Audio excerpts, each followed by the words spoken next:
Ah, nuevamente pido disculpas, hermano. Sigue. La oposición, amén. Pero en el nombre del Señor tomamos autoridad en esta hora para atar de pies y manos todo espíritu contrario, todo espíritu que quiera evitar que el pueblo de Dios conozca estas verdades. En el nombre de Jesús declaramos victoria. Gracias, Señor eterno. Amén. Nuevamente, hermanos, disculpen, hubo una nueva interrupción, pero en el nombre del Señor vamos a continuar con esta estudio de la carta a los Gálatas, capítulo 2, la parte 1. Amén. Vamos a iniciar donde dejamos esta mañana, Hechos 15:1. Dice: entonces, algunos que venían de Judea enseñaban a los hermanos: si no os circuncidáis conforme al rito de Moisés, no podéis ser salvos. O sea, no pueden tener salvación. Ahora, aquí vamos a ver esta palabra rito, que es una palabra clave en el diccionario Strong's. Rito es la palabra griega ethos, que aparece con el número G1485, que significa hábito, costumbre, manera, tradición. Entonces, lo que les están diciendo estos que venían de Judea es: ¿saben qué? Si no se circuncidan conforme al hábito, conforme a la costumbre, conforme a la tradición de Moisés, pues no pueden ser salvos. Como pueden ver, el tema no es la circuncisión, sino el tema es la tradición de Moisés, de cómo realizar la circuncisión. Ahora, ¿cuál circuncisión? ¿Cuál costumbre? ¿Acaso la Torá dice cómo se debía de hacer la circuncisión? No, no lo dice. Solo dice que debe circuncidarse, pero no del cómo. ¿Pero qué sucedió? Bueno, lo que sucedió es que con el tiempo se desarrolló un procedimiento quirúrgico de cómo se debía hacer la circuncisión, y esto incluso causó controversias rabínicas de cómo se debía hacer la circuncisión de una forma correcta, y se empezaron a hacer tradiciones. Y hay algo que históricamente está documentado en el libro de los Macabeos, como vuelvo a repetir. Tal vez muchas personas van a decir: pero ¿sabes qué? El libro de los Macabeos no está en el canon bíblico. Y sí, tienen razón, tienen toda la razón. No aparece en el canon cristiano, pero sí aparece en el canon católico. Y lo podemos tomar estos libros para aprender de la historia. Sí, por ejemplo, aquí podemos aprender qué es lo que sucedió en ese lapso de tiempo que sucedió del libro de Malaquías al libro de Mateos. Hay una diferencia como más o menos 400, 500 años. Y entonces estos libros de Macabeos relatan lo que sucedió en ese espacio de tiempo. Para conocimiento histórico nos es válido tomarlos en cuenta. Amén. Pero lo que habla este libro de Macabeos es que en la época del Imperio griego, los griegos, que eran súper admiradores del cuerpo humano, ellos fueron de hecho los que crearon los gimnasios, ellos admiraban el cuerpo humano. Entonces para ellos el hecho de que los hebreos se circuncidaran pues era algo absurdo. Que se cortaran un pedazo de piel era algo de culturas atrasadas para ellos. Entonces llegó un momento en que los griegos empezaron a imponer su cultura e incluso trataron de unificar a todos los imperios bajo el gobierno de Alejandro Magno. Y llegó un momento después de la muerte de este, que uno de sus generales, llamado Antíoco IV Epífanes, él quiso controlar al pueblo judío para asimilarlo y quitarle los rasgos de su identidad. Les prohibió la circuncisión, ¿sí? Les prohibió que siguieran guardando el día de reposo y las festividades bíblicas, etcétera, etcétera, con el fin de asimilar a la nación. Pero vemos que ese fue, lo vimos esta mañana, ese fue un mandamiento que Dios le dio a Abraham y de ahí a toda su descendencia, que al 8º día de nacido se tenía que circuncidar todo varón. Amén. Pues bueno, pero ¿y qué creen que sucedió con muchos de estos judíos? Ya en esa época del Imperio griego. Y con muchas de las familias judías. Bueno, pues había unas que eran un poco más light, las que no se querían meter en problemas y querían andar en la moda, o sea, en la moda del Imperio griego. pues estos dejaron de circuncidar a sus hijos, e incluso algunos que desde niños se habían circuncidado, según el libro de Macabeos, se sometieron a operaciones quirúrgicas para revertir la circuncisión. Yo no entiendo cómo habrán hecho esto o qué habrán hecho, pero según la historia de los Macabeos, lo hacían para poder entrar a los gimnasios, pues entraban desnudos en aquella época, y para que no se dieran cuenta que eran judíos, pues se hicieron algo en sus miembros para que no se notara. Y no sé qué se harían, pero ahí lo dice en el libro de Macabeos. Entonces, a consecuencia de que se estaba revirtiendo la circuncisión, entonces se empezaron a regular algunos procedimientos para que les fuera imposible revertir la circuncisión. Eso fue lo que sucedió. Muy probablemente la circuncisión original en la época de Abraham, pues era algo muy simple, algo muy sencillo, algo como quizás cortar un poquito. Pues leemos el texto de la Torá, y en muchas ocasiones donde se hizo, leemos por ejemplo que Josué, antes de entrar a la tierra prometida, él circuncidó a todos. Así, él agarró a todos y los circuncidó, y ahora tiene que ser en un quirófano y con anestesia, y todo un proceso de más cuidado. Entonces, ¿cómo es que Josué agarró unas piedras afiladas y eso fue todo? ¿Ya? También Séfora, la mujer de Moisés, dice que cuando el ángel del Señor le salió al encuentro en una aldea a Moisés queriéndolo matar, bueno, y la razón por la que lo quería matar era porque no había circuncidado a su hijo menor. Amén, a su hijo mayor ya lo había circuncidado, pero al menor no. Y entonces Séfora, su esposa, toma a su hijo y rápido le hizo la circuncisión.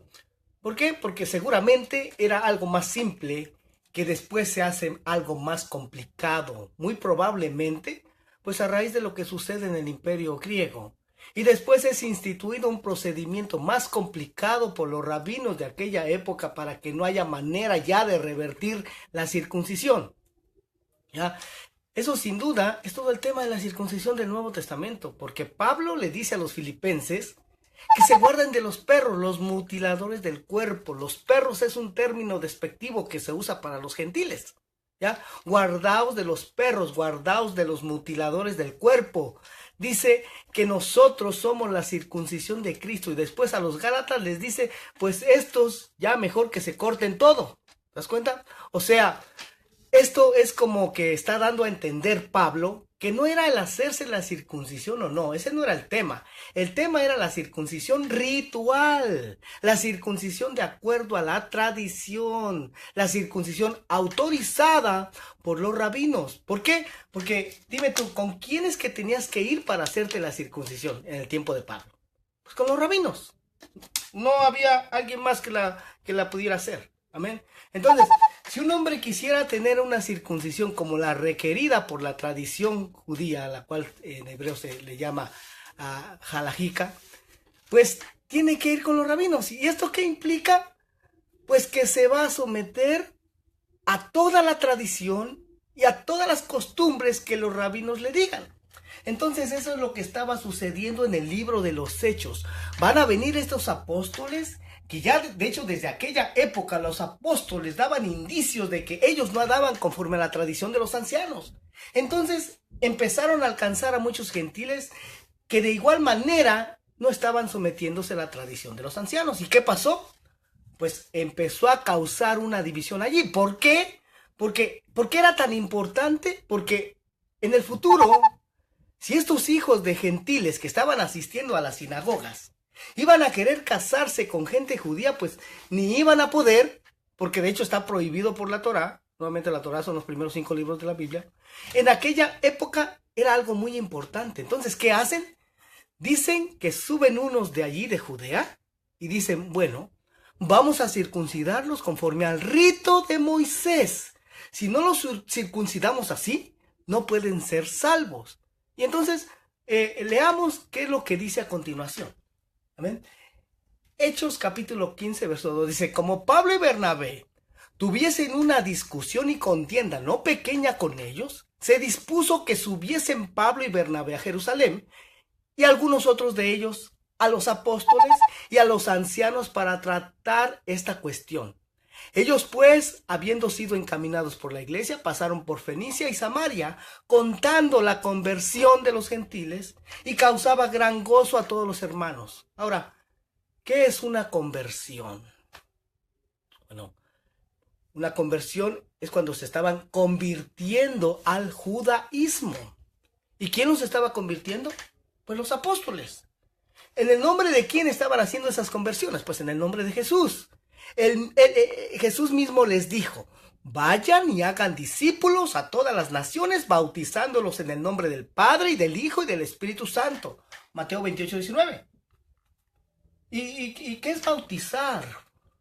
Porque pues en el cristianismo hemos creído que el bautismo es a partir del Nuevo Testamento, ¿sí? A partir de Juan el Bautista, que él fue el primero que bautizó, pero eso es un error, hermano. Eso es un error porque dentro del contexto judío, el bautizo es lo que se hace después de la circuncisión. Esto lógicamente que es algo que se ignora totalmente en el cristianismo, pero es así, ¿ya? Después de que un hombre se circuncida para ya convertirse en judío, es meterse en agua y a partir de ese momento es un judío. En el caso de las mujeres es meterse solamente a un baño ritual y a partir de ese momento ya es considerada como una judía, ¿ya? Entonces, ¿qué estaban haciendo los apóstoles con los gentiles? Los estaban convirtiendo al judaísmo, a la fe de Abraham, Isaac y Jacob. Nuevamente repito esto. La secta de los del camino, como se les llamó a los judíos creyentes en Jesús como el Mesías de Israel, eso era parte del judaísmo, solamente ahí se formó esa secta, amén, pero ellos seguían guardando la ley mosaica, seguían guardando todos los mandamientos. Ya esa separación ya se dio después del siglo I, pero en un principio no era así, ¿sí? Ahora, ¿en el nombre de quién hacían estas conversiones? Bueno, era el nombre del rey de Israel, el juez de Israel, el Mesías. Él les autorizó las conversiones. Entonces ellos les estaban convirtiendo y luego estos iban felices a la sinagoga porque, hermano, en ese tiempo no existían las iglesias como tú y yo las conocemos actualmente. Ellos se reunían en las sinagogas, iban a orar al templo porque todavía estaba el templo fue destruido en el año 70 de nuestra era, pero en ese entonces todavía existía el templo, amén. Y entonces ellos iban felices y les decían: ¿y a ti? Por ejemplo, les preguntaban: ¿y a ti quién te convirtió? Y ellos decían: pues los apóstoles en el nombre del rabino de Nazaret, Yeshua, Jesús, resucitó y él es el Mesías, ¿ya? ¿Y qué cara creen que ponían los rabinos de aquella época? Pues exactamente lo mismo que sucedería ahora. Si tú llegas ahora a las sinagogas y les dices: yo soy un converso, me convirtió el rabí Jesús de Nazaret, mis hijos ya se pueden casar con sus hijos, etcétera, etcétera. Sucedería exactamente lo mismo que en aquella época. Dirán así: ¿quieren ser parte? Vamos a ver tu circuncisión, ¿quién te la hizo? Y les dices, por ejemplo, no, pues me la hizo el doctor Medina. Te van a decir: no. Vamos a ver que sea hecha conforme a la halajá rabínica. Y más adelante vamos a ver de qué se trata esto. Amén. Entonces, ¿por qué empezó esto a generar una discusión con los apóstoles? Pues porque los apóstoles sabían que después les iban a pedir que se sometieran al judaísmo tradicional de aquella época. Y ahí iba a entrar un conflicto de autoridad. ¿Por qué? Porque ¿a quién iban a obedecer estos nuevos convertidos? ¿A los apóstoles o a los rabinos? A los rabinos que en su mayoría no habían creído en Jesús como el Mesías esperado. Amén. Entonces, todo esto era un conflicto. Es el conflicto que vemos en el libro de Hechos de los Apóstoles, capítulo 15, pero vamos a seguir leyendo. Y este es un tema que es tan difícil para creer, hermano, en un cristiano. Porque, nuevamente repito, el cristiano cree que el bautismo es algo cristiano y que no tiene nada que ver con el judaísmo, pero el contexto es otro totalmente. Pero continuemos, Hechos 15:2 dice: como Pablo y Bernabé tuviesen una discusión y contienda no pequeña con ellos, se dispuso que subiesen Pablo y Bernabé a Jerusalén y algunos otros de ellos a los apóstoles y a los ancianos para tratar esta cuestión. Ellos pues, habiendo sido encaminados por la iglesia, pasaron por Fenicia y Samaria contando la conversión de los gentiles, y causaba gran gozo a todos los hermanos. Y llegados a Jerusalén, fueron recibidos por la iglesia, los apóstoles y los ancianos, y refirieron todas las cosas que Dios había hecho con ellos. Verso 5 dice, pero algunos de la secta, ahí está otra vez la palabra, secta, ¿te das cuenta? Había varias sectas dentro del mismo judaísmo. Una era la secta de los fariseos, otra era la secta de los saduceos, otra era la secta de los del camino, que eran los creyentes en Yeshua, en Jesús como el Mesías de Israel. Pero esta secta de los fariseos dice, algunos fariseos sí habían creído, ¿sí? Porque aquí dice, pero algunos de la secta de los fariseos que habían creído se levantaron diciendo, es necesario circuncidarlos y mandarles que guarden la ley de Moisés. Y vamos a estudiar para ellos qué significaba la ley de Moisés. Porque lo que para ti y para mí significa la ley de Moisés, para ellos era mucho más que la ley escrita. Vamos a ver adelante qué dice. Hechos 15:6 dice, y se reunieron los apóstoles y los ancianos para conocer de este asunto. Y después de mucha discusión, Pedro se levantó y les dijo, varones hermanos, vosotros sabéis cómo ya hace algún tiempo que Dios escogió que los gentiles oyesen por mi boca Earthquake downgraded to 4.1 from 4.4. Location, Himachal Pradesh, India. Class, light 22 minutes ago. Está hablando de lo que sucedió con Cornelio, donde se relata en Hechos 10 lo que sucedió con Cornelio, estos gentiles, donde el Espíritu Santo se derramó cuando Pedro les empezó a explicar la palabra, aleluya, y cómo el Espíritu Santo se derramó sobre esos gentiles. Entonces ellos dijeron ahí, ahora conocemos que Dios no hace acepción de personas, ¿ya? Que no solamente el Espíritu ha sido para nosotros los judíos, sino también de los gentiles ha escogido Dios para su pueblo. Amén. Y ya aprendimos que era para ellos la palabra del Evangelio, ¿verdad? Eso lo aprendimos en el capítulo 1. Amén. Ya aprendimos que el Evangelio es la palabra de Dios, es la Torá. O sea, los gentiles escucharon esto y lo creyeron, la recibieron y ya andaban viviendo conforme a eso. Hechos 15:8 dice, y Dios, que conoce los corazones, les dio testimonio dándoles el Espíritu Santo, lo mismo que a nosotros, sí, lo que les acabo de decir. ¿Y cuál fue la función del Espíritu Santo según Jeremías 31? Según Ezequiel 36 y Ezequiel 37, ¿qué va a hacer el Espíritu Santo cuando descienda? Bueno, lo que va a hacer es escribir su palabra en nuestros corazones. Lo dice Jeremías 31:31, dice, pero este es el pacto que haré con la casa de Israel después de aquellos días, dice Jehová. Daré mi ley en su mente y la escribiré en su corazón. Amén. ¿Y cuál era la evidencia de que ellos habían recibido el Espíritu Santo? Pues el que estaban obedeciendo las leyes. Estaban siendo obedientes, observantes de las leyes. Y por eso decía Pedro, ellos están observando igual que nosotros. O sea, ¿qué diferencia hay entre ellos y nosotros? Pero sigamos leyendo. Hechos 15:9 dice, y ninguna diferencia hizo entre nosotros y ellos, purificando por la fe sus corazones. Y aquí se introduce el tema de la fe. La palabra fe, porque regularmente la conocemos muy ambiguamente. Sí sabemos que la fe es la certeza de lo que se espera y la convicción de lo que no se ve. Pero si queremos ir más profundo a conocer qué realmente significa fe, bueno, es la palabra hebrea, fe es la palabra hebrea, emuná. Emuná significa fidelidad. ¿Pero fidelidad a qué? Pues fidelidad a lo que estaba escrito. Eso fue lo que purificó sus corazones. Hechos 15:10 dice, ahora pues, ¿por qué tentáis a Dios poniendo sobre la cerviz de los discípulos un yugo que ni nuestros padres ni nosotros hemos podido llevar? ¿Y a qué yugo se refiere? Porque este es otro de los temas que vamos a estar viendo en Gálatas, ¿sí? Hechos 15:11 dice, antes creemos que por la gracia del Señor Jesús seremos salvos, de igual modo que ellos. Entonces toda la multitud cayó Y oyeron a Bernabé y a Pablo que contaban cuán grandes señales y maravillas había hecho Dios por medio de ellos entre los gentiles. Y cuando ellos callaron, Jacobo, el hermano del Señor, respondió diciendo: varones hermanos, oídme. Simón ha contado cómo Dios visitó por primera vez a los gentiles para tomar de ellos pueblo para su nombre.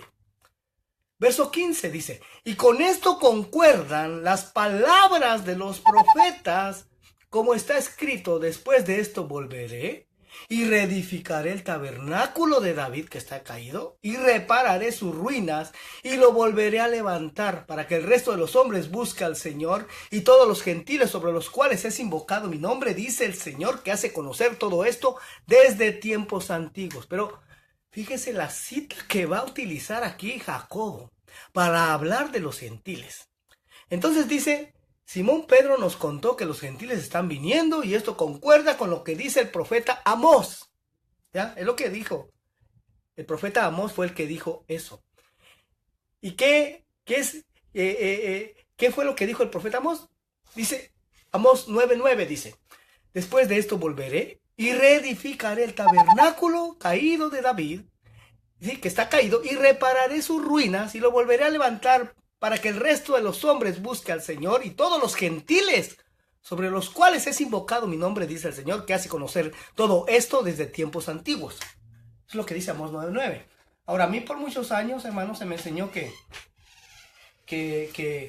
al referirse de la reedificación del tabernáculo caído de David se estaba refiriendo a la alabanza. Pero, hermano, ya escudriñando esta palabra, uno se da cuenta de que no es así. Porque esta profecía de Amós 9:9 fue dada para Israel. Pero ve aquí en Hechos 15 a quién se la está aplicando Jacobo.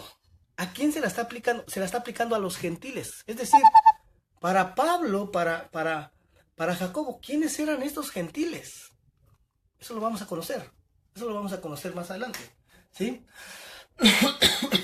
Sí, bueno, aquí es lo que explico aquí, que esa profecía fue dada para las tribus de Israel, que iban a ser exiliadas, que estas tribus se iban a convertir en gentiles y que se iban a casar con extranjeros, pero que en los últimos tiempos Dios iba a tomar de entre ellos un pueblo para sí, los iba a recuperar. Entonces la pregunta es, ¿qué vio Jacobo en todos estos gentiles que se estaban volviendo a acercarse a la fe?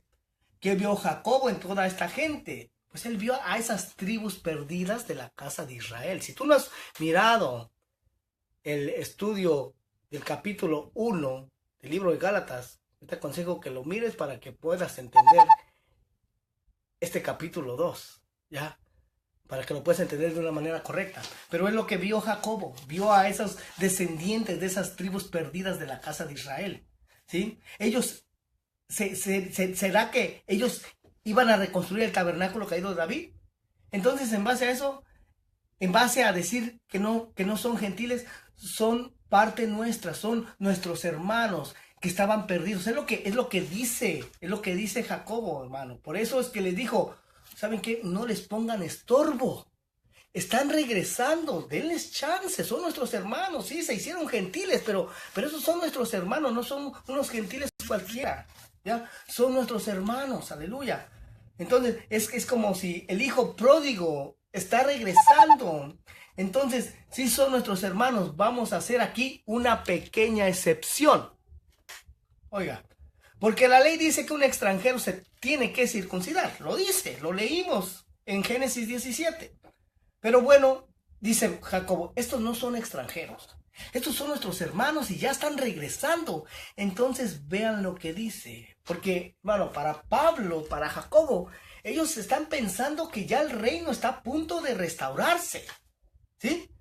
En Hechos 1, ¿recuerdan cuando Jesús estaba a punto de ascender al cielo? Sus discípulos le preguntaron, Señor, ¿restaurarás el reino a Israel en este tiempo? O sea, ¿vas a traer a todas esas tribus que fueron esparcidas, la casa de Israel, que fueron esparcidas al norte, las vas a traer y vas a hacer de las dos casas un solo reino? ¿Y qué contestó el Señor? No les toca a ustedes saber los tiempos o las sazones que el Padre ha dispuesto en su sola potestad. Sí, pero aquí ya pasan los años. Este concilio, de hecho, en Jerusalén fue en el año 50. Jesús murió más o menos en el año 30. Eso ya han pasado 20 años. Ellos están pensando, ¿sabes qué? La restauración del reino ya viene, ya viene, ya viene. Y nuestros hermanos están regresando. No les pongamos estorbo, ¿sí? Entonces ve lo que dice Hechos 15:19. Dice, por lo cual yo juzgo que no se inquiete a los gentiles que se convierten a Dios. Y esta palabra inquietar es muy importante. Es así como no los inquietemos. También en la versión aramea es tropiezo. O sea, no les pongamos tropiezo, ¿sí? No les estorbemos, no les pongamos un obstáculo para que se acerquen. Esa es la idea a los gentiles que se estaban convirtiendo. Hechos 15:20 dice, sino que se les escriba que se aparten de las contaminaciones de los ídolos, de fornicación, de ahogado y de sangre. O sea, que dejen la idolatría, que dejen todo lo relacionado con la idolatría, fornicación, que de hecho era algo que se daba mucho entre los gentiles. Había muchos matrimonios ilícitos fuera de la ley de Dios dada a Moisés, de comer ahogado y sangre. Ahogado es el comer animales no matados de una manera ritual, ¿sí? Que no fueran crueles con los animales. Y aquí se dice la causa y el por qué empezar con estas 4 y no que sean las únicas, ¿sí? Hechos 15:21 nos dice la razón, dice, porque Moisés desde tiempos antiguos tiene en cada ciudad quien lo predique en las sinagogas, donde es leído cada día de reposo. Ahí está, mira, ¿sí? Ahí está claro. ¿Se dan cuenta? ¿Por qué se estipulan solo 4 leyes? Porque en cada día de reposo, dice, ellos van a seguir aprendiendo cuando escucharán la palabra que se enseña en las sinagogas. Por eso es que les decían, por ahora no los forcen, les dijo, ¿ya? Ellos asumen que estos gentiles van a seguir asistiendo y estudiando en las sinagogas y después, por lo consiguiente, van a ir aprendiendo más de la ley de Moisés y después irán poniendo por obra todo lo demás. Esto se puede comparar, hermano, como cuando una persona llega por primera vez a una iglesia cristiana, ¿ya? Y esta persona que viene del mundo, pues trae con ella muchas cosas que no son buenas. Por ejemplo, un varón trae el pelo súper largo, fuma, toma, usa drogas, habla malas palabras, etcétera, etcétera, etcétera. Ahora imagínate que se le dijera a este varón, ¿sabes una cosa? Si quieres asistir a esta iglesia, tienes que dejar de hacer todo lo que haces. O sea, te tienes que cortar el cabello, tienes que dejar de fumar, dejar de tomar, dejar de consumir drogas, dejar de decir malas palabras, etcétera, etcétera, etcétera. Ahora la pregunta es, ¿crees tú que este varón se va a quedar en esta iglesia? Por supuesto que no. Por supuesto que no. Amén. ¿Por qué? Pero ¿qué tal si no se le ponen muchos estorbos? Y esta persona, este varón, continúa asistiendo a la iglesia y poco a poco va aprendiendo al escuchar la palabra de Dios y va dando pasos de obediencia y van dándose cambios en su vida de poco a poco. Y yo creo que esa es la historia de muchos de los que nos encontramos actualmente en las iglesias. Pero ¿qué hubiera pasado si nos hubieran puesto estorbos? No estaríamos ahí, hermano, no estaríamos ahí en las iglesias, no nos hubiéramos quedado. Entonces dice que pareció bien la resolución a los apóstoles y decidieron hacerlo así. Entonces pues ahí ellos se dieron cuenta que ahí no tenían la capacidad para resolver esta situación, porque si hubieran dicho que se circunciden todos, ¿qué hubiera pasado? Hubiera habido un choque muy fuerte con las autoridades rabínicas. O sea, muchos de estos creyentes en Jesús, al final, pues al hacerse judíos en estas sinagogas, muchos de los que dijeron Jesús no es el Mesías, pues a lo mejor iban a terminar creyendo que Jesús no era el Mesías, ¿sí? Porque, nuevamente repito, muchos de los rabinos, muchos de los fariseos creyeron, pero la mayoría no. Ellos decían, no, Jesús no es el Mesías. Y entonces si ibas a tener contacto con ellos, pues al final, hermano, estos nuevos convertidos iban a terminar creyendo que Jesús no era el Mesías. E iban a disminuir totalmente la fe de los apóstoles, ¿ya? Así que este es el tema que Pablo está tratando aquí con respecto a Tito. Pero vamos a regresar a Gálatas, capítulo 2, verso 3, dice, mas ni aun Tito, que estaba conmigo con todo y ser griego, fue obligado a circuncidarse, y esto a pesar de los falsos hermanos introducidos a escondidas, que entraban para espiar nuestra libertad que tenemos en Cristo Jesús, para reducirnos a esclavitud. Amén. Aquí no vamos a tocar ahorita lo que se toca en Romanos, ¿sí? Que ahora la circuncisión es del corazón. Eso lo vamos a tocar cuando estudiemos ese libro. Amén. Pero vamos a ver, de acuerdo a la Escritura, ¿qué nos dice que nos trae libertad? De acuerdo a la Biblia, ¿qué nos trae libertad? Amén. Salmo 119, 44. Mira lo que escribe el salmista. Dice, guardaré tu ley siempre, para siempre y eternamente, y andaré en libertad porque busqué tus mandamientos. ¿Te das cuenta qué es lo que trae libertad? Esto lo escribió el rey David, hermano. ¿Y tú crees que el rey David sabía lo que traía libertad o lo que no? Claro que sí, claro que él sabía. Juan 8:31 dice, dijo entonces Jesús a los judíos que habían creído en él, si vosotros permaneciereis en mi palabra, seréis verdaderamente mis discípulos y conoceréis la verdad, y la verdad os hará libres. Y también en Juan 17:17 dice, santifícalos en tu verdad, tu palabra es verdad. ¿Y qué es verdad? Bueno, si dice que conoceremos la verdad y la verdad nos hará libres, Jesús dijo, tu palabra es la verdad. Jesús les dijo, yo soy el camino, la verdad y la vida. Nadie viene al Padre si no es por mí. Él es la palabra que se hizo carne. Él es la manifestación de la palabra del Eterno, de la palabra de Dios. Su vida reflejaba la palabra de Dios. Juan 14:23 dice, respondió Jesús y le dijo, el que me ama, mi palabra guardará. Y mi Padre le amará y vendremos a él y haremos morada con él. El que no me ama, no guarda mis palabras. Y la palabra que habéis oído no es mía, sino del Padre que me envió. Entonces, ¿cuál sería la palabra que estaba predicando Jesús? ¿Te has puesto a pensar en eso? ¿Qué palabra es la que el Señor Jesús predicaba, hermano, a esas multitudes? ¿Será que le decía por ahí a sus discípulos, a ver, Pedrito, pásame la primera carta a los Corintios, o la carta a los Romanos, o el Evangelio de Mateo, pásamelo? Hermano, no. El Nuevo Testamento ni siquiera había sido escrito. No, lo único que él tenía en su mano, acceso, era a la Torah, a los escritos y a los profetas, que es lo que conocemos nosotros como Antiguo Testamento.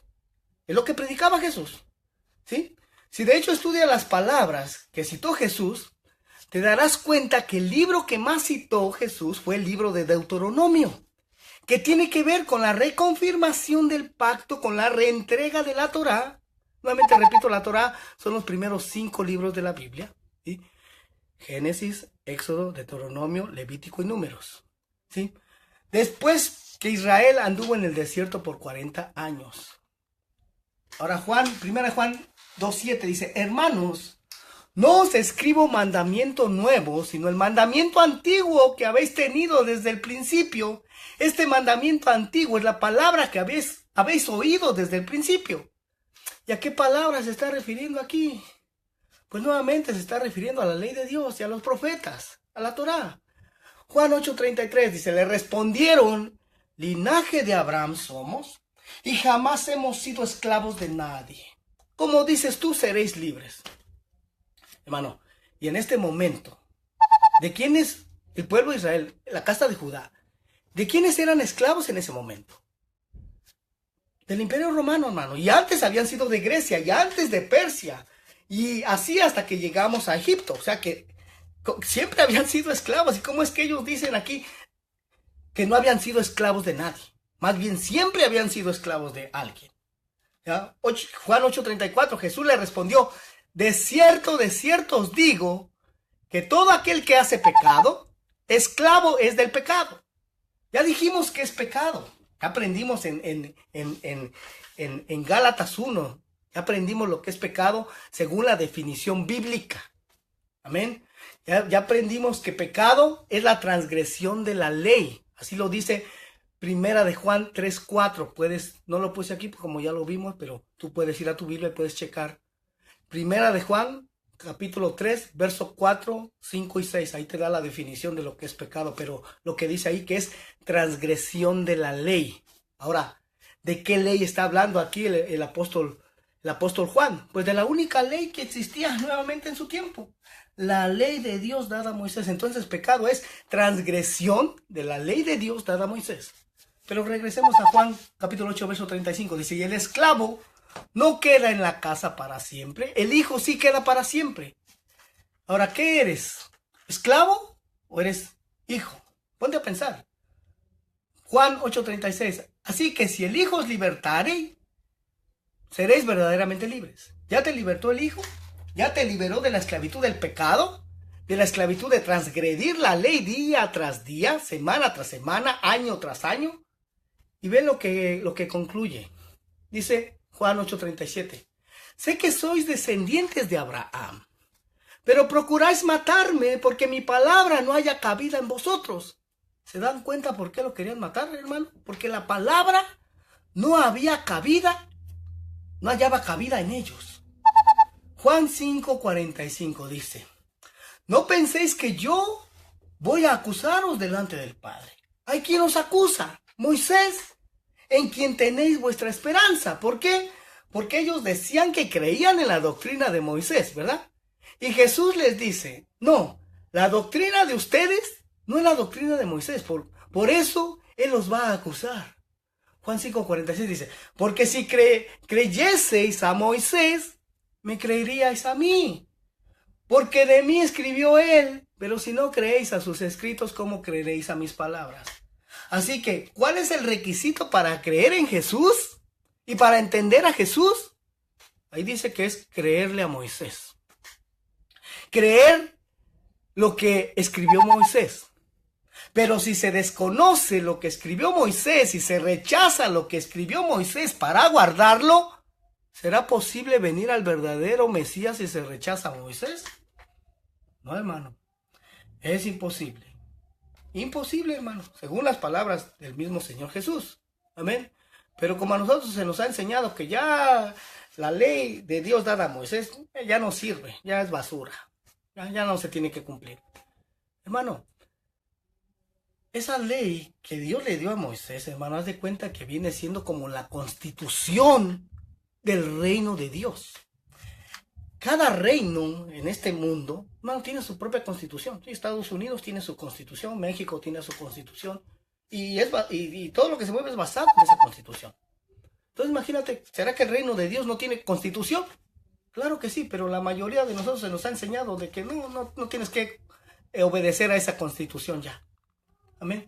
Jesús lo dijo, si creyereis a Moisés, me creeríais a mí, porque de mí escribió él. O sea, no hay manera de venir a Jesús sin creerle a Moisés. Juan 7:16 dice, ¿no os dio Moisés la ley y ninguno de vosotros la cumple? ¿Por qué procuráis matarme? O sea, la jactancia, ¿en dónde estaba? En la ley de Moisés. Pero les dice que no la cumplen. Mateo 5:18 dice, porque de cierto os digo que hasta que pasen el cielo y la tierra, ni una jota ni una tilde pasará de la ley hasta que todo se haya cumplido. Y de hecho Mateo 5:17, hermano, no sé si tengas acceso a la versión de la Biblia, Nueva Traducción Viviente, porque ahí lo habla muy claro. Checa ese versículo, Mateo 5:17 dice así, no malinterpreten la razón de mi venida, porque no he venido para abolir la ley de Moisés, sino para darle cumplimiento. Les digo la verdad, hasta que pasen el cielo y la tierra, ni el más mínimo detalle de la ley de Dios pasará. Oiga nada más, ¿sí? Está claro, hermano, pero a nosotros, ¿qué se nos ha enseñado? No, que ya la ley de Moisés ya pasó. Ya no se tiene que cumplir. Ya no estamos bajo la ley, estamos bajo la gracia. ¿Sí?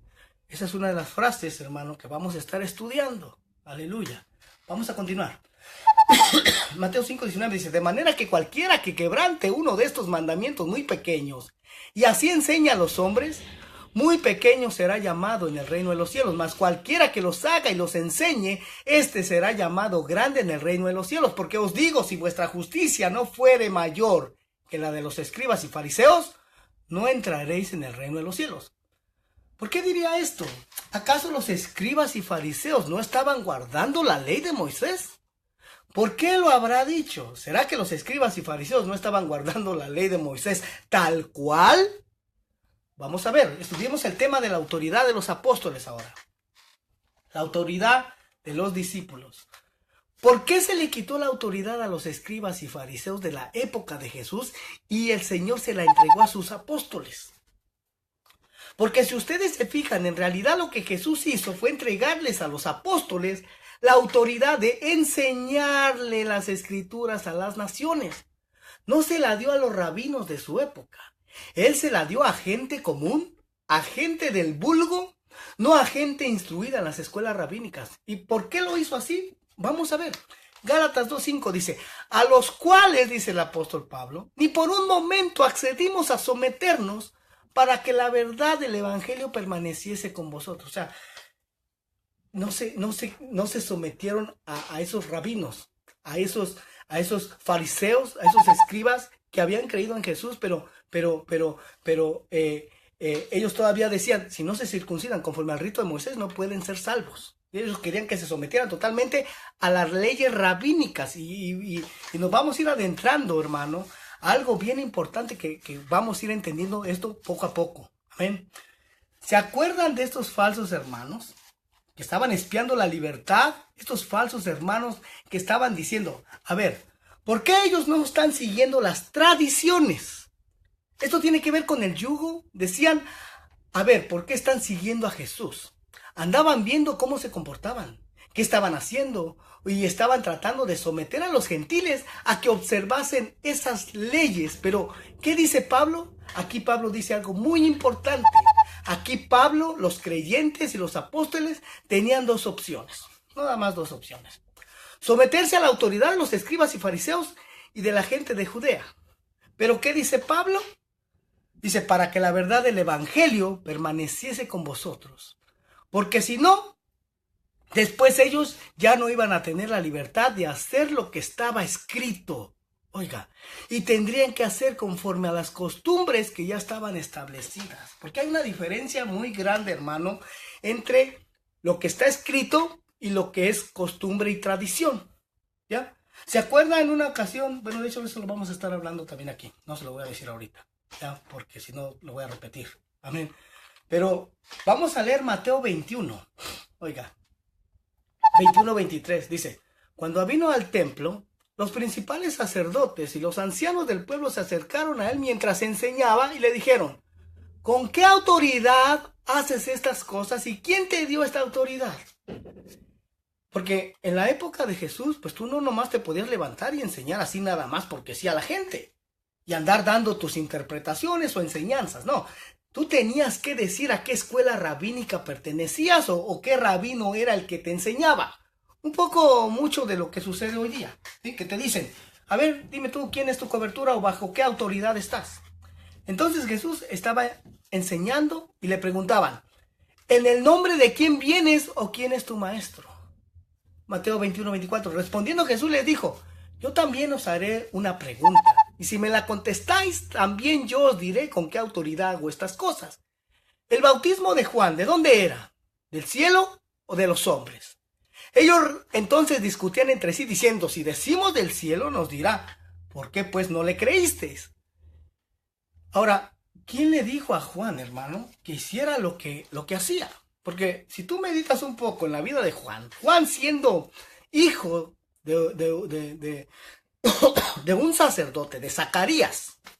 Oiga, de Zacarías. Porque es que, y vemos que el sacerdocio se heredaba. O sea, Juan tenía, heredó el sacerdocio de su padre Zacarías. Entonces tenía que estar en el templo, sirviendo.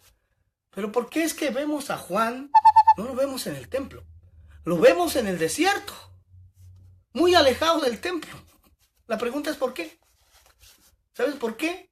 Porque el templo estaba totalmente corrompido. El sistema religioso, hermano, había corrompido todo, tal y como sucede hoy día. ¿Sí? Y por eso es que Juan estaba en el desierto. Y dice la palabra que él estaba preparando el camino del Señor. Oye, nada más. Amén. Pero, ¿quién le dijo a Juan que hiciera lo que hacía? ¿Se lo dijeron acaso los esenios? Porque se cree que Juan conoció a los esenios. Los esenios son los que habitaron en Qumran, en el área del Mar Muerto, en donde se encontraron esos manuscritos, hermano Sergio, que estuve hablando contigo el día martes. ¿Sí? o a este será que se le ocurrió así nada más, o le vino del cielo. Ellos discutían entre sí diciendo, si decimos del cielo nos dirá por qué pues no le creísteis. Reaccionaron al llamado de Juan, cuando Juan les decía, arrepiéntanse generación de víboras. ¿A dónde les estaba diciendo Juan que volvieran? Porque la palabra arrepentirse, hermano, es la palabra hebrea teshuvah, que significa regresar. ¿Ya? Literalmente significa regresar. ¿Y a dónde les decía que tenían que regresar? Pues que regresaran a la Torah, que regresaran a las escrituras puras, a lo que estaba escrito, y que desecharan las tradiciones que estaban ya muy implantadas en el judaísmo. Ahora la pregunta es, ¿hicieron caso al llamado de Juan? Pues no, hermano, porque ¿cómo es que terminó Juan? Pues terminó decapitado. Pero vamos a seguir, Mateo 21:26. Dice, y si decimos de los hombres, tememos al pueblo, porque todos tienen a Juan por profeta. Y respondiendo a Jesús dijeron, no sabemos. Él también les dijo, tampoco yo os digo con qué autoridad hago estas cosas. Pero ¿qué os parece? Un hombre tenía 2 hijos y acercándose al primero le dijo, hijo, ve hoy a trabajar en mi viña. Verso 29, respondiendo a él dijo, no quiero, pero después arrepentido fue. Y acercándose el otro le dijo de la misma manera, y respondiendo él dijo, sí, Señor, voy. Y no fue. ¿Cuál de los 2 hizo la voluntad de su padre? Dijeron ellos, el primero. Jesús les dijo, de cierto os digo, que los publicanos y las rameras van delante de vosotros al reino de Dios, porque vino a vosotros Juan en camino de justicia y no le creísteis. Pero los publicanos y las rameras le creyeron. Y vosotros viendo esto no os arrepentisteis después para creerle. Oíd otra parábola. Hubo un hombre padre de familia, el cual plantó una viña, la cercó de vallado, cavó en ella un lagar, edificó una torre y la arrendó a unos labradores y se fue lejos.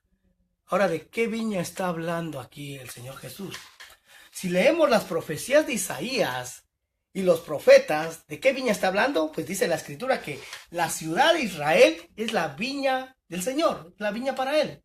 Mateo 21:34 dice, y cuando se acercó el tiempo de los frutos, envió sus siervos a los labradores para que recibiesen los frutos, mas los labradores tomando a los siervos, a uno golpearon, a otro mataron y a otro apedrearon. Envió de nuevo otros siervos más que los primeros, e hicieron con ellos de la misma manera. Finalmente les envió a su hijo diciendo, tendrán respeto a mi hijo. Mas los labradores cuando vieron al hijo dijeron entre sí, este es el heredero, venid, matémosle y apoderémonos de su heredad. Y tomándole le echaron fuera de la viña y le mataron. Cuando venga pues el señor de la viña, ¿qué hará aquellos labradores?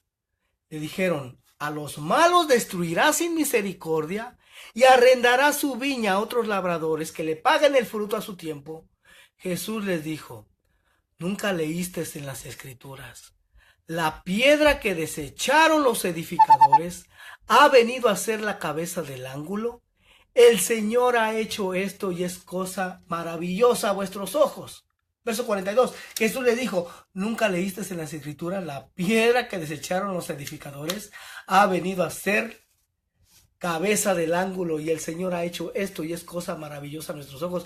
Por tanto os digo que el reino de Dios será quitado a vosotros y será dado a gente que produzca los frutos de él. Oiga, ¿a quién les estaba hablando? A los fariseos, a los escribas. Te lo digo porque aquí también, hermano, es donde ha partido esa teología del reemplazo que se ha dado en el cristianismo, hermano. Diciendo que, ya ves, mira, el reino de Dios ha sido quitado a Israel y ha sido dado a la iglesia. Ahí se toma, pero vemos que aquí estaba hablando con los líderes religiosos, los escribas y los fariseos. ¿Ya? Aquí es donde les está quitando la autoridad y se la está dando a la iglesia, no, a sus discípulos. Y en un principio, hermano, ¿quiénes eran sus discípulos? ¿Gentiles? No, hermano. En un principio, todos eran judíos, sin excepción, todos eran judíos. Entonces, les está hablando a los escribas y fariseos, a los encargados de enseñar la ley al pueblo. Ellos eran los encargados de transmitir la ley de Moisés. Ellos eran los labradores, ¿sí? Ellos eran los que tenían que producir frutos de obediencia en el pueblo, pero ¿qué hicieron? Pues no lo cumplieron y les mandó a los profetas, ¿y qué hicieron? Los mataron, ¿verdad? Continuemos. Mateo 21:45, y oyendo sus parábolas, dice, los principales sacerdotes y los fariseos entendieron que hablaba de ellos. Fue claro para ellos que les estaba hablando a ellos mismos mediante esa parábola. Verso 46 dice, pero al buscar cómo echarle mano, temían al pueblo, porque éste le tenía por profeta. Él venía y les hablaba directo, hermano, ¿sí? Y tal como estaba escrito, les sería entregado a los apóstoles y discípulos el seguir enseñando la palabra pura y sin ataduras, como era el caso. Amén. Pero vamos a leer ahora Jeremías 8:7 y Ezequiel 34, que habla de los pastores que dispersan las ovejas, que dice que al final el Señor les va a quitar sus ovejas y a los líderes, y dice que Él mismo las va a pastorear, ¿sí? La religión ya se había convertido en un negocio, tal y como es el día de hoy, hermano, en muchos de los casos. Entonces Jesús viene y restaura. Jeremías 8:7 dice, aún la cigüeña en el cielo conoce su tiempo, y la tórtola, y la grulla, y la golondrina guardan el tiempo de su venida. Pero mi pueblo no conoce el juicio de Jehová. ¿Cómo decís? Nosotros somos sabios, y la ley de Jehová está con nosotros. Ciertamente ha cambiado en mentira la pluma mentirosa de los escribas. Oiga, nada más. Los escribas, hermano, eran los que se dedicaban a copiar los textos de la Torá, ¿sí? ¿Y qué pasaba? Que estos le aumentaban, estos le quitaban. Y según lo que está escrito en Deuteronomio, hermano, dice que maldito el que quite o añada, ¿sí? En la época de Jeremías había muchos que se decían ser sabios, que de hecho sabios en hebreo se les llama jajamín. ¿Se dan cuenta de lo que dice Jeremías? Porque ya en la época previa del exilio a Babilonia, esto es algo muy fuerte, pero estaba ya sucediendo, ¿sí? Los escribas eran los encargados de copiar el texto de la Torá. Y si analizamos el texto hebreo de las Escrituras, es diferente al texto con el que escribió Moisés, ¿sí? Moisés escribió en paliebreo, es un hebreo antiguo. Cuando el pueblo de Judá fue llevado a Babilonia, ellos utilizaron caracteres arameos de Babilonia, y en el momento que se hizo ese cambio, la Torá perdió mucha de su riqueza. Incluso, hermano, el calendario judío actual tiene mucho símbolo babilónico. Incluso los nombres de los meses, todos son babilónicos, hermano. Todos, ¿ya? Por ejemplo, primero en Nisan es babilónico. Por eso el Señor le llama Aviv. Amén. Pero no se asusten, porque actualmente pues hay maneras de restaurar ese contexto. Hay manera de examinar lo que los originales del texto antiguo dicen. Y de esa manera podemos llegar al espíritu de la Torá. Es posible hacerlo actualmente. Hay herramientas que nos ayudan a esto. Pero hubo un tiempo en que se diluyó la esencia de la palabra. Jeremías 8:9 dice, los sabios se avergonzaron, se espantaron y fueron consternados. He aquí que aborrecieron la palabra de Jehová. ¿Y qué sabiduría tienen? O sea, si aborrecieron la palabra del Señor, ¿qué sabiduría tienen, hermano? Ya no son sabios, ¿sí? Una sabiduría humana solamente. Jeremías 8:10 dice, por tanto daré a otros sus mujeres y sus campos a quienes los conquisten, porque desde el más pequeño hasta el más grande, cada uno sigue la avaricia, desde el profeta hasta el sacerdote, todos hacen engaño. ¿Se dan cuenta? ¿Qué era lo que realmente les movía? La avaricia, el engaño, y por eso Pablo está mencionando el que no se iban a someter a ellos. Y ya estaba profetizado que el Señor les iba a quitar la autoridad y la iba a enseñar a otra generación que tuviera un fruto digno, ¿sí? Pero sigamos en Gálatas 2:6. Dice, pero de los que tenían reputación de ser algo, lo que hayan sido en otro tiempo, nada me importa. Dios no hace acepción de personas. A mí, pues, los de reputación, nada nuevo me comunicaron. ¿Por qué Pablo hablaba así tan simple, hermano, de estos jajamín, de estos sabios, de los grandes, de los famosos? Porque sabía que toda esa sabiduría era vanidad solamente, ¿ya? En el siguiente versículo en Corintios, Dios nos dice que no es por el intelecto que Él se le revela al hombre, hermano. 1 Corintios 1:21 dice, pues ya la sabiduría de Dios El mundo no conoció a Dios mediante la sabiduría. Agradó a Dios salvar a los creyentes por la locura de la predicación. Actualmente, si tú tratas de hablar de la sencillez de lo que está escrito, pero la gente ya está muy adoctrinada, es muy difícil que capte la sencillez de la escritura por estar tan adoctrinada. Por eso Jesús dijo que si no nos hiciéramos como niños, pues simplemente no podríamos entrar en el reino de los cielos. Gálatas 2:7 dice, antes por el contrario, como vieron que me había sido encomendado el evangelio de la incircuncisión, como a Pedro el de la circuncisión, a Pedro se le entregó el apostolado de la circuncisión.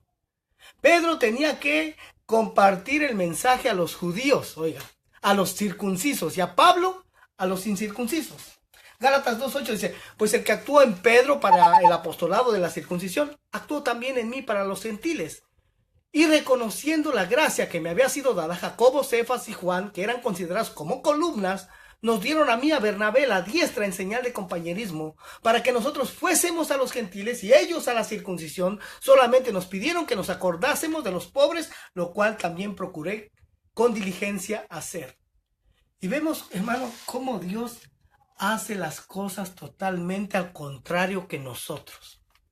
Si nosotros estuviéramos en la posición de Dios, ¿sí?, en la que Dios está, y tienes, por ejemplo, a un hombre como Pablo, a un hombre instruido a los pies del gran rabino llamado Gamaliel, el cual era hebreo de hebreos, un hombre que conocía la ley, un hombre erudito, y del otro lado tienes a un Pedro, a un hombre común, del vulgo, sin letras, que no estudió en una escuela rabínica. Entonces, ¿tú a quién hubieras mandado? A los de la circuncisión, o sea, aquellos que ya sabían, aquellos que ya estaban en la universidad.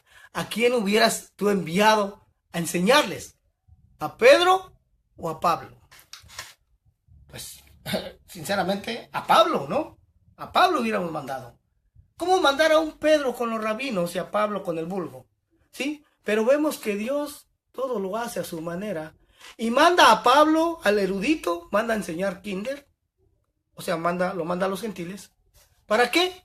Para que cuando esta gente creyera, no fuera basado en su intelecto.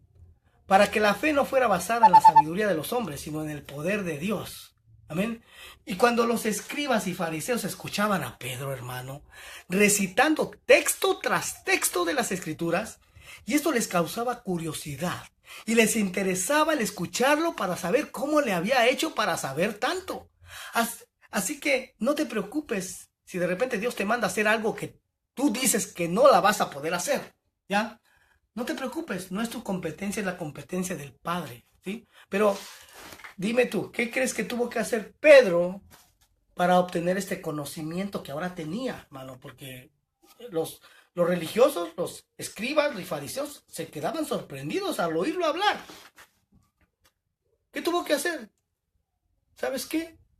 Escudriñar las escrituras. O sea, porque no creas que solamente Jesús le puso la mano encima y así automáticamente le llegó todo ese conocimiento.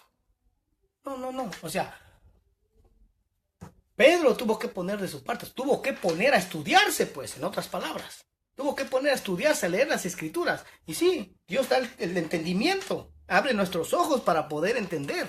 Amén, pero fue lo que tuvo que hacer.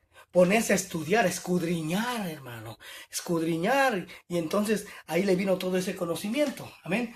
En Mateo 23 vamos a ver un texto donde Jesús decreta un juicio contra los escribas y fariseos. Y es en un momento en que prácticamente les quita la autoridad a los escribas y fariseos de su época de seguir enseñando la Torá al pueblo. Pero esto lo vamos a ver el próximo domingo, porque si no nos vamos a extender bastante. De hecho ya nos extendimos más de una hora. Amén. Sí, ahí es.